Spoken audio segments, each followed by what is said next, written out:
We are very happy today to have Bikram Singh with us. He owns two liquor stores in Newland area. Everything you want to know about whiskey, we are going to learn it from Bikram. Bikram, welcome back to our studio. I should say welcome to our studio. The whiskey is such a popular drink among Indians. So let us start with that why you think that whiskey is so popular among Indians.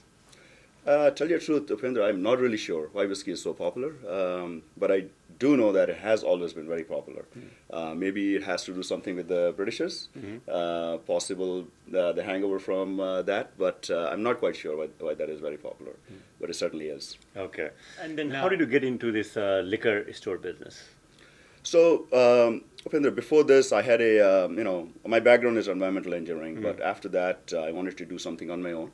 I started a software consulting firm. My timing was impeccable. It was just few months before the dot-com boom, and actually not the boom, the bust. So obviously the timing was horrible. And but obviously in our cricket team, we have people from all walks of life. And one gentleman, Sunny Patel, we were talking to him, and he said, "Bikram, you should try the liquor business. It's very stable. The ups and downs of economy doesn't really impact it much, and you get a lot of free time if you choose to have. And take a look at it." So from cricket to whiskey or cricket to liquor, right? Cricket to liquor, yeah. Okay, yeah. Good. As a way of playing more cricket, I guess. Now, also, the new studies are showing that whiskey is really becoming quite popular now, and more people are trying. And for example, that in 2014, we had that Americans spent about $4 billion on whiskey only. Sure. And then a year before, they had spent $3.5 billion. Right. So $500 million increase in whiskey in 1 year is a huge, huge increase. So what is the reason behind that? Why? Well, for the last 15, 20 years, it has all been about vodka. So basically, vodka is a distilled spirit in which they are stripping all the character out of the underlying grain to a large extent. On the other hand, in whiskey, they leave those, and then they flavor the vodkas with, different flavors, whether it's cucumber, whether it's mint, whether it's tomatoes, whether it's different chocolate, things along those lines. And I think people want it more, and whiskey is something which is offering that to folks, and I think that's why it's back. Now, so now tell us a little bit about, in much more in depth about whiskey, how the whiskey is made, what it is, and how it is different from other drinks, other liquors. Okay, so essentially whiskey is made from, it could be made from any grain. It's made from grain, and the most common whiskey that we know is Scotch, that many people are familiar with, or bourbon for that for the matter in America. And Scotch is always 100% malted barley, single malt Scotch. And essentially what they do is they malt the grain, they make a beer out of it. It's unhopped beer. They use certain yeast strains, and then distill that beer and concentrate ethanol, essentially. And depending on the still and depending on the master distiller, they leave certain amount of other chemicals in there.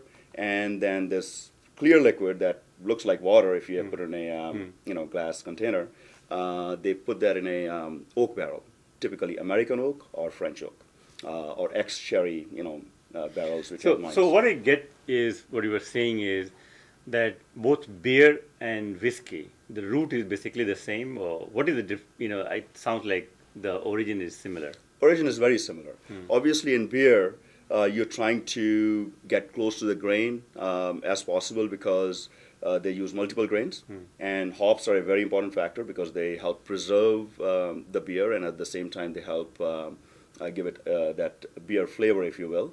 But in whiskey, those hops are not that important because they don't really want any extraneous influence, and it's not even allowed in Scotch. You cannot add anything other than grain, water, and yeast. So, I mean, the beer that is made for whiskey it'll be too sweet, because it doesn't have the hops to kind of balance it out. So beyond that, it's basically distilling that, concentrating the ethanol, and going from there. And 40 to 50% of the flavor in a whiskey, or actually more than that, comes from the barrel. The vessel where the whiskey sits sometimes for decades. and ages and picks up all the nuances, and that makes it such a complex product. What should I really pick up when I go to buy a whiskey? Or when I order to drink a whiskey, what are the criteria I should go for a good whiskey? It's like anything else, Rupendra. When we first start out, maybe you're drinking beer or even a wine, you want to try different wines. Sure, okay. Whether it's white wine or red wine, and then you like a certain aspect, and then you explore it more. Okay, there's a Cabernet, there's a Merlot, there's a Pinot Noir, and you might gravitate towards one or the other or a certain area. Whiskey is the same way. Whiskey has a big spectrum of flavor, but sometimes what has limited whiskey in the past is people can get past the initial turpentine or ethereal type smell. But once beyond that, there's so much complexity to whiskey that it can stand up to any complex wine or a beer or for any spirit for that matter. Like, what is the best whiskey? What are the characteristics of the best whiskey in the world? Yeah, it's very tough. It's very subjective. It's like asking what's the best food or what's the best movie, things along those lines. And it is ultimately up to you and your Okay, palate. let's come back to you. So what is the best whiskey for you? Best whiskey for me is something which is complete. And for me, a complete whiskey would be a nice nose. Just like a wine, the start, the middle, and the finish should be pleasant to me. And that, for me, is a very good and maybe a best whiskey. What about the aging, the age? So aging is, in Scotland, to make a Scotch, you have to age whiskey for at least 3 years, minimum 3 years. Different countries have different regulations regarding aging.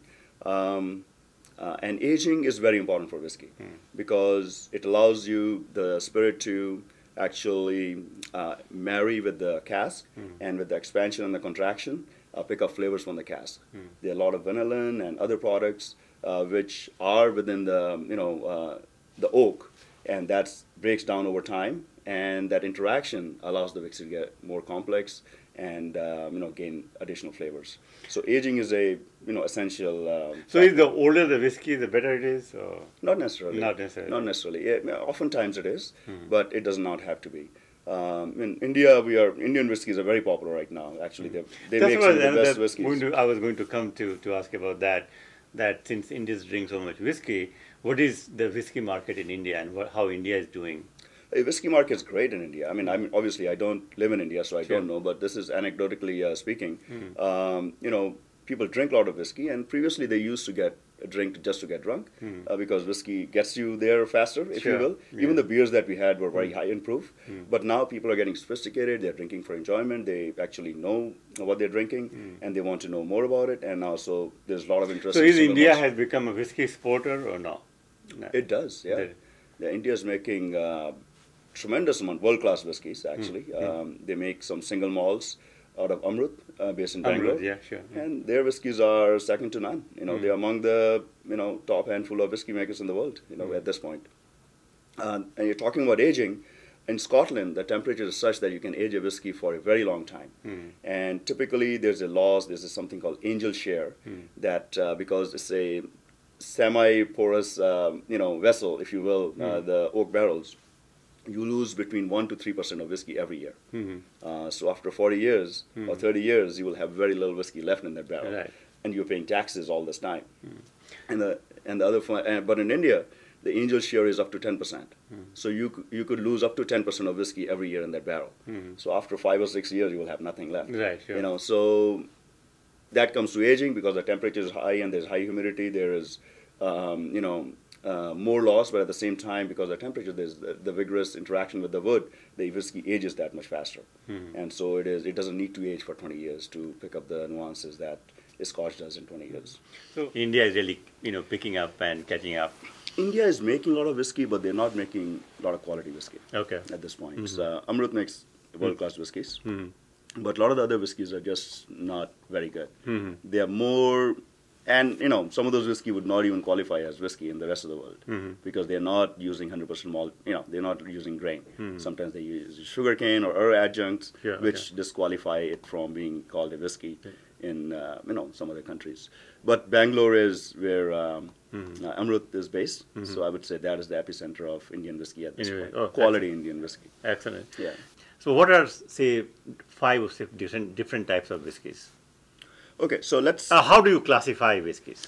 Yeah, it's a big topic. So I will try to kind of classify, simply start from Scotland. So Scotland, there is this what we call a single malt Scotch. So it starts with a malted barley, 100% malted barley. You cannot add one malted barley or any other grain to it. So starting with that, you ferment it, distill it, and age it for a minimum of 3 years. And the proof has to be at least 80 proof. If it falls below that, you have to dump it. You cannot. So who checks those proofs? The Scottish government. Okay. Yeah. Okay. So or the board they might The have. board, There. okay. Yeah. So it's very regulated. Okay. And you have to pay taxes. The minute it's put in a barrel, you have to start paying taxes to it. So, but if the proof falls below 80. That's it. You cannot call it whiskey, but at the same time you pay taxes sometimes for 25 years, and you have to kind of get rid of it. So it's very, very expensive proposition. Especially the older whiskeys are very expensive, and the reason is that the cost of production, the storage, and the taxes on that has been, they have been paying it for decades sometimes. So that is single malt Scotch, and then there is blended Scotch that everybody knows: Johnnie Walker, Chivas Regal, things along those lines. So what happens here is. You take a bunch of single malts, 4, 5, even 20, 25 single malts. Single malts, single means a single distillery, malt means malted barley, and then you put grain whiskey with that. Grain whiskey is essentially made in column stills as opposed to pot stills, and it's made, it's very high efficient process, and usually it's made from corn or maize. Maize is corn actually, and you blend them together, and you put something out like Johnnie Walker red label, green label, not green label, blue label, black label, things along those lines. So what is, somebody who's, you own two liquor stores, and so according to you, what are the top 3 brands, like in order 1, 2, 3 of whiskey? Okay, bourbons are very popular as well. So bourbons have to be made in the U.S. Okay. So we didn't talk about bourbons. Okay, let's talk about bourbons. So what is the difference between, if I call it whiskey or bourbon, what's the difference between these two? So whiskey is basically, it could be bourbon or it's made from any grain. Okay. But if it's made, for bourbon, the law is that it has to be made in the U.S. Okay. It has to be at least 51% corn in the mash. Mash is, if you think about beer, what kind of grains you're using. So 51% of the grain has to be derived from corn. Then you can add malted barley, you can add rye, you can add wheat and other grains. But 51% has to, minimum 51% has to be corn. And then it has to be aged in new American oak barrels. So you cannot use old barrels, you cannot use French oak, things along those lines. Always new American oak barrels. So that is in a nutshell bourbon. It has to be made in the U.S. Doesn't have to be made in a certain area of the United States. It has to be made in the U.S. And so that is American whiskey. Canadian whiskey is a little different. The laws are a little bit different. So basically, essentially, many of the Canadian whiskeys, they're making rye, a bourbon type product, and single malt, blending them together with grain whiskey and releasing it. So you got bourbon, we got whiskey. What about Scotch? How this name Scotch comes? Scotch is like champagne. Okay. So if it has to be made in Scotland, aged for 3 years, and bottled in Scotland, and minimum 80 proof. In a nutshell, there are other nuances in there, but that's basically it. So if you make the same whiskey in India, it cannot be called Scotch. Okay. Yeah, even if you get the grain from Scotland, water from Scotland, the distillery from Scotland, when made in India, it will not be called Scotch. It has to be made, and everything has to be done in Scotland. Okay. So let's come back to the brands. Like, in those of us who grew up in India, are very familiar with Johnnie Walker. Sure. And so this is definitely one of the best brands, Johnnie Walker, right? It's one of the most popular brands. Most popular brands. Yeah, one of the most popular brands. Chivas Regal is very popular on the blended side. Okay. And then on the single malts, you have brands like Glenlivet, Glenfiddich, Macallan. They are very, very popular because they are all. So if you really go in the top super type of a whiskey, what couple of names comes to your mind? Yeah, all of these actually make good whiskey. But then at this point, I think there's such an explosion of whiskeys that there's some great whiskeys out there. And people are always seeking out whiskeys that you have not seen before. And they have never been offered before because a lot of these distilleries, we see 108 distilleries. There were only a handful of distilleries that release their own bottlings. Most of the other whiskey goes to Johnnie Walker, Chivas, and they put them in blends. So you never know what a Strath Isla might be. And so somebody who wants, or Lecheg, So these are names that are not very common, but they make very, very good whiskeys. But because they're not very popular and the return on investment is not there, they never release their own bottlings. But now they're getting released, and some of those whiskeys are just phenomenal. What about if you talk about the, say, Johnnie Walker? So at least what I have heard or seen is that Johnnie Walker also has different type of the green label, blue label. Right. So what that means, like?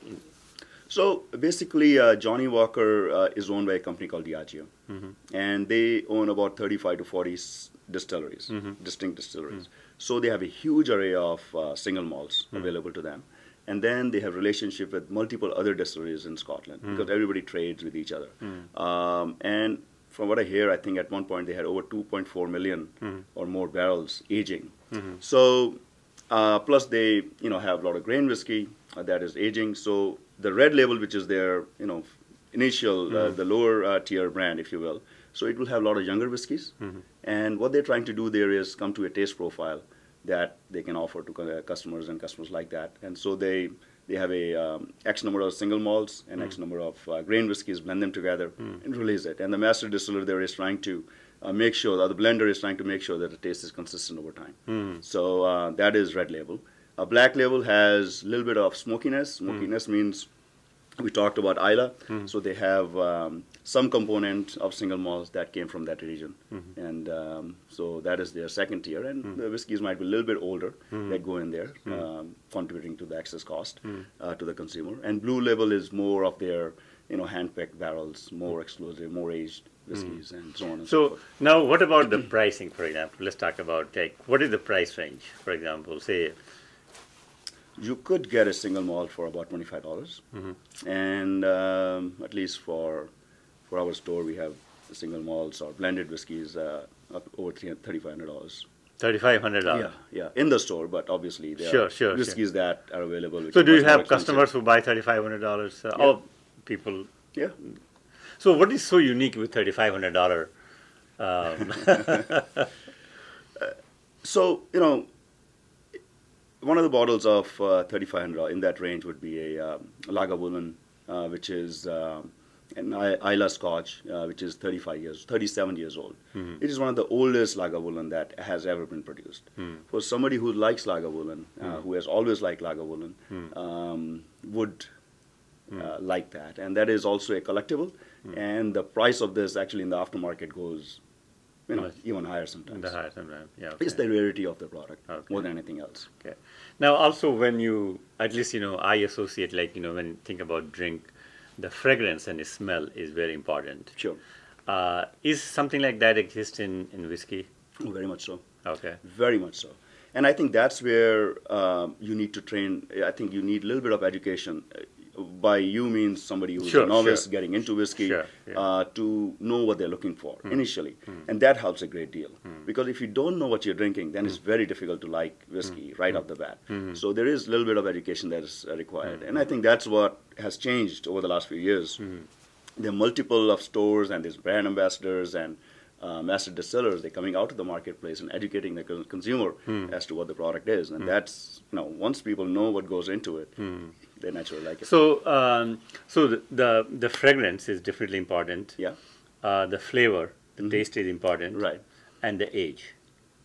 Age is not as important, but is a factor. It's an important factor. So these are three factors. Any other factors should be? Yeah, I mean, we can. That influence the taste of the whiskey? Yeah, so the cask. American cask, American oak, because the wood is different in different countries. Like the American oak and European oak is different. The grains are different. And the chemicals that it releases with the interaction of the alcohol is different. So that's why the flavor is different. And then on top of it, a lot of the whiskeys are aged in, like Macallan, for example, is aged in sherry cask. So the cask used to contain sherry, the wine. So shipped to Scotland, and then is aged. Macallan is put in those empty barrels and is aged in that, and it gives you a certain nuance which is different than something that contained bourbon before. So one will have vanilla flavor, other will have a little bit of drying finish, things like that. And color will be different as well. Yeah, so color, that's another thing. That's how the color plays a role into it. Color does not necessarily play a role, but it will. You can see You there's mean a color. adds to It will the- give you an indication. If you're looking at a Cabernet, wine, we always look at the color, and it gives you an indication as to the depth of flavor might be in there, or how concentrated the juice might be. Things along those lines. There's something called the legs in a glass. As you swirl the glass, we should have a glass here, Okay. and you see the liquid coming down on the glass. You can tell you how viscous the liquid might be. So that'll give you an indication on when you're drinking the whiskey, what sort of mouthfeel would you have. And that. Bikram, welcome back. Good to be here. And really looking forward to you explaining us, what all these things is and what is the difference from each one bottle to another bottle. Right. And so you are the boss. So these today are mostly Scotch, and they all pretty much have multiple single malts, a Indian whiskey, and I have a And this blended is the malt. Amrut you're saying, This right? is Amrut. This is the one from India. Bangalore, right? In Bangalore, yeah. Okay. Yeah. And so what we could do is, I have a whiskey which is from Speyside. It's made by a company called Gordon MacPhail, but the distillery is Tormore. Now, this is a distillery you will not see often, but these folks, Gordon MacPhail, are independent bottlers, so they have relationship with multiple distilleries. So they go to them, and they are able to choose barrels. They are able to sample many barrels and choose what's best, And one single barrel, Sure. and then bottle it. In this particular case, as you can see, the proof is almost 120 proof. Typically, a whiskey will be 80 proof. So this is very, very high in alcohol. So they are not cutting the whiskey down So with what water. percentage alcohol is in whiskey? So, minimum is 80 proof, Okay. typically. Okay. But we have whiskeys here going up to 120 proof. 120. This is 120 proof. Okay. So that is called cask strength. So basically, the whiskey might go in at a certain proof, but based on environmental factors like temperature, humidity, and other factors, and the cask, you either lose alcohol or in some cases you gain alcohol. So whatever, let's say the proof goes in at 60, sometimes the proof goes up, Sure. and sometimes it goes down, and the volume always goes down over time. So in this particular case, they have not added any water to it. So as it was in the cask, they basically filtered out any charcoal or other pieces of wood that may have fallen, and they bottled the whiskey. Yeah, okay. And this is the whiskey we used before. As you can see, it is cloudy, Yes, yeah. and typically you will, when there's a blended whiskey like Johnnie Walker or something like that, it will never be cloudy. And the reason is they're chilling the whiskey and taking all the esters, and think of it as olive oil or ghee. At room temperature, it'll be clear. Sure. But if you put it in the fridge or if it's cold, Sure. it'll get a little solidified. Sure. People don't like to see things floating in their whiskey. Right, sure. So what they do is they chill the whiskey and then they filter it. But at the same time, you're filtering out all the flavor. A lot of the fatty esters that are in the whiskey, they're gone away. So we'll not get the mouthfeel. Think of it as skim milk versus whole milk. It's a different So can you mouthfeel. demo something like, how, you put a drink in the glass and you shake it? And Sure, yeah. How does it work, and how do you find that, oh, this is a good one by moving in the glass? I don't know if you can really find out by moving the glass, but it'll give you some indications. Okay. Looking at the bottle, this I know that it is non-chill filtered because it's getting cloudy at colder temperature. It was in the car, sitting in the car for a while. So I know it will have a bigger mouthfeel than a whiskey which is chill filtered. So these are technical terms, but essentially that means that this is as raw as it comes. Okay. So it will definitely have more flavor. Flavor could be good, it could be bad. Okay. That doesn't, without tasting it, you will not be able to discern that. But at least now you know that it will have more flavor than a typical whiskey. Sure. And as you can see, the color is different in different whiskeys. Yeah, This is extremely light. Yes. That does not mean that it will be a light whiskey. All it means is it was aged in a barrel which was used before, Right. Okay. maybe once or twice. Okay. So the barrel did not impart much color to it. So the lighter it is, it means that the barrel has been used before. Exactly. So think of a barrel as a tea bag. Right. Okay. Use the tea bag once, Right. you have a lot of flavor, a lot of color. Okay. You try to use it again. Okay. A lot of chaiwalas do So that now in here India. you have this one. This is much darker than. Yeah, so this is a whiskey called Highland Park. So it is from the Orkneys, the northernmost distillery in Scotland. So as you can see, it's much darker. Big difference in color. Yeah. Yeah.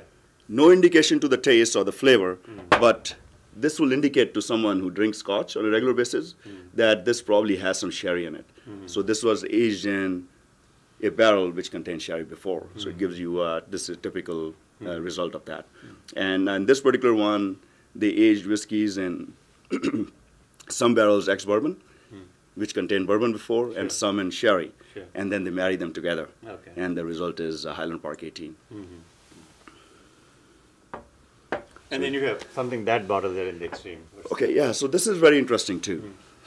So this is Jura, which is a small island in Scotland, and it's aged 24 years, and it's cask strength as well. So it's 57.3% alcohol. Typical will be 40% alcohol. In this particular case, what has happened is Signatory has gone to Jura and selected the barrel, and they feel that the barrel is perfect. They don't need to do anything. It shouldn't go for blending. It's so pristine that they released the single cask. And there were only 158 bottles made for the entire world in this cask. So obviously, it's going to be a little expensive because it's so unique. So what is the price of this today in today's market? It's about 250. 250, which is very reasonable for something which is this rare. Well, yeah, okay. Sure. Right, right. So, I mean, and this is only 158 bottles made. So, yeah. Okay. So, I mean, this is a perfect example of somebody who likes Jura, but they want to try something different. This is what they will, you know. And now you mentioned that this one is the one which you said that you may not like, or I may not like. So what is? Yeah, this is funny. So this is again a distillery from Islay. It's called Bruichladdich, and within Bruichladdich they have a certain series called Octomore. And this one is 167, this number. That relates to phenol content. You know, that's measured in ppm. So it has 167 ppm phenol in the grain when it was before the beer was made, if you will. The highest ppm phenol ever in a whiskey has been 169. So it's the most heavily peated whiskey in the history of mankind. They're working on even heavily peated, but it's not available right now. So that's why, and the peat in the Islay region, do you know what peat is, or? No, I don't. I'm totally raw at the whiskey. I'm just telling So peat is, you know peat. You do gardening, right? Yes, I know you're an avid gardener. Yes. So sometimes to amend soil, we add peat to it. Okay. So essentially, that is peat. So peat, like peat moss? No. Essentially, essentially, Okay. in a same category. Okay. But so peat is available all over the world, and in Scotland they don't have too many trees, so they used to dig up peat, dry it, and use it for fuel, for heating their the homes, and also to dry barley. When it's malting, they have to dry the barley, so they were using the peat to dry it, and so the smoke gets into the malt, and when they make the beer, that smoke, the peat smoke, gets into the beer, and when they distill it, the same compounds, which are phenols, cresols, they get into the distillate, and ultimately into the bottle. So essentially, you're linked 4,000 or 5,000 years back with that peat, because some of the peat could be 5,000 years old. Like in Orkney, for example, the peat is 5,000 years old. And because Islay is an island, a lot of the peat there had seaweed in it, and seaweed has a lot of iodine. So this smells a little bit of dispensary in India. So actually, we should wait for, after tasting this is like the heaviest Cabernet you had. You don't want to drink Pinot Noir or something. Now, one more. Now, if you can talk a little bit about the whiskey drinking trends. And as I was saying earlier, that yes, now the whiskey is becoming more popular. More people are drinking whiskey. Have you noticed any change in generational change in terms of drinking whiskey here in the U.S.? I think tremendously, Upendra. In the last 3 or 4 years, the demographics are shifting dramatically. I mean, people, I'm talking about 5 years ago, they will be only, older men typically drinking whiskey.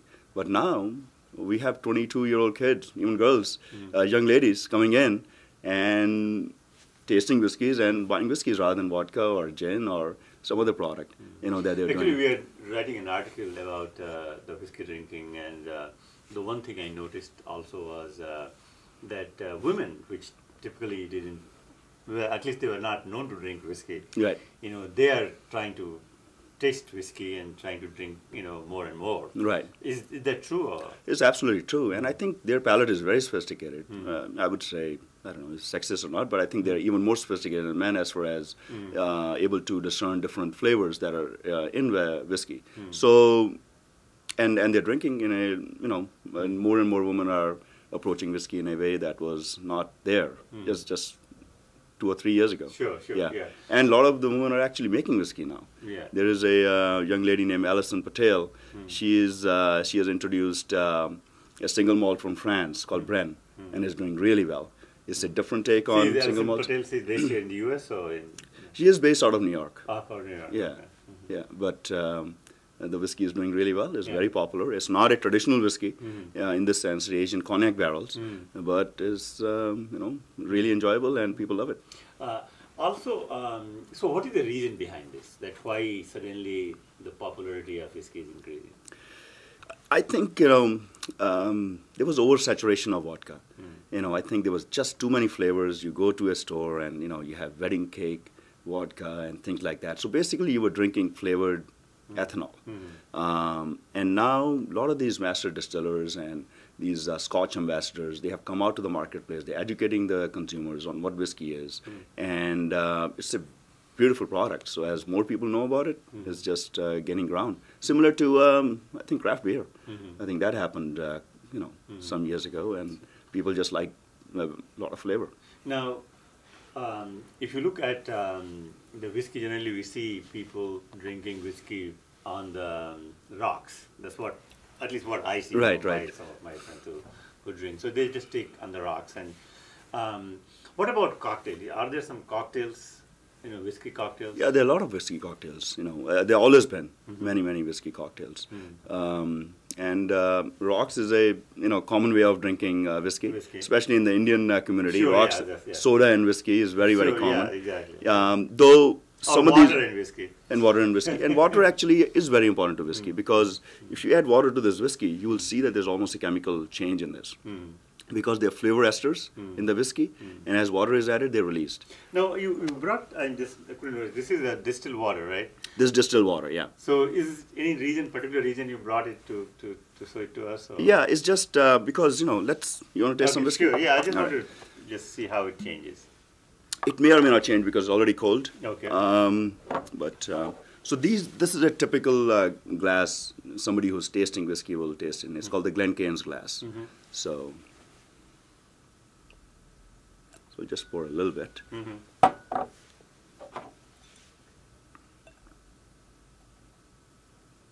So just like a wine tasting, the first thing to look at is color. That will just basically give you an indication on what kind of wood or the vessel the whiskey was aged how in. many times it was done in the Or what kind of cask was used, Cask whether was it's sherry or not, or first fill or not. Okay. And then so just by looking at this, you can tell that. you can tell. After you do a few, you can tell, or you can be guided to a certain direction. Okay. It will not tell you exactly. Sometimes if a sherry cask is used multiple times, it will not impart too much color. Okay. But it will certainly give you some indication, by and large. Okay. And then you just swirl it around a little bit, and then you're looking at, I don't know if you can see this or not, right here. And how the whiskey is just clinging to the top of the glass. Okay. And it's coming down very slowly. Yeah, okay. Those are called legs. Okay. So it's coming, if it's clinging like that, that means that it's a viscous liquid. And then it has a lot of other compounds, which is, look at this, how slowly it is coming down. So that's a good. That's a good, if you're looking for a fuller bodied and, whiskey, that's good.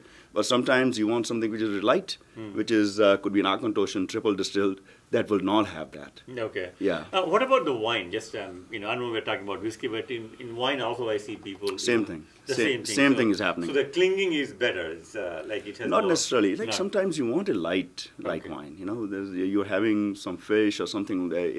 So you don't want a big mouth coating wine. It depends on what your mood is. Okay. But it gives you an indication of when you actually take a sip. So when I'm swirling in the glass, the one is definitely color, which gives us that how it was, how where it was barreled and things like that. Right. And then it also gives the texture of it. If it clings, has much more into it. Right. Right. What else it shows us in the? Those are the main things. And if there's anything, foreign material in there, you will see that too. But that's not, that should not be there, I guess. So beyond that, then you nose it. Okay. Yeah. So you're looking for smell. Yeah. So let's talk about the smell. So what they say is typically it's better to keep your mouth open when you are smelling whiskey. And you don't want to stick in wine, we basically get our nose right in the glass. And whiskey, you don't want to do it because especially in this is 120 proof. And alcohol is an anesthetic. Yeah, so you want to just go like that, and you don't want to take a big sniff because it will just be too much alcohol, you know. And you want to keep your mouth open. That allows you to have a better experience in nosing whiskey, you know, Scotch. Excellent. And then tell me about this water. Why? So this is distilled water. Because you know our tap water, you can see if it's city water, you will have some small level of chlorination. Mineral water will have some levels of minerals depending on which well the water is coming from. So distilled water is very pure. So you're going to experience the whiskey the way it was in the cask, especially with the one that's cask strength. So the water is not going to impart any taste. All it will do is dilute the whiskey a little bit. It will release the flavor esters. And typically when it releases flavor esters, there are citrusy notes, typically. You know, it does not always happen. And if the cask is already diluted to 80 proof, then obviously the water may not make that much of an impact. So what I like to do first is just drink the whiskey neat, especially its cask strength. And not even without ice, or just neat. So, you know, basically there are a lot of aromatic compounds in there. And when you chill the whiskey, it's going to chill and, you know, it's not going to release all the flavors. So you still taste the whiskey, but it won't be in its full glory. So, but if it is room temperature, it releases a lot of aroma that you want to. So it should be always room temperature whiskey, right? Yeah, you should drink the way you enjoy it. Ultimately. But to get the full breadth of flavor, you should do it at room temperature. And then after that, you know what? I don't like it. I would still want to have it ice. Go ahead. You know, you should enjoy the way you want. But at least this way, the experts tell us that you get the full range of how the whiskey should be. Excellent. Good. Excellent. Okay, cheers. Yes, cheers. I'll take a small sip. And I think, again, what they say is,